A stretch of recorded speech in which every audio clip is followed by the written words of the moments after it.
রুদ্রনীল ঘোষ বিয়ে কবে করছে? ইচ্ছা হলেই করে ফেলবো। সেরকম কাউকে খুঁজে পেয়েছো? না, পছন্দ কিরকম? পরিশ্রম বোঝেন এরম কোনো মানুষ হবে, মানে যিনি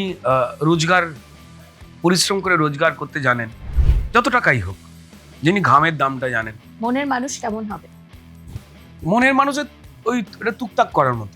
ঘরের মানুষই তো পর হয় না, আবার পরের মানুষই ঘর হয়। ঠিক তেমনই আর কি, লেগে গেলে তুক, না লাগলে থাক। তো সম্পর্কের গ্যারান্টি এরম তো নয়, শুধু এইটুকুই যেন প্রচুর কেঁকিচি না হয়।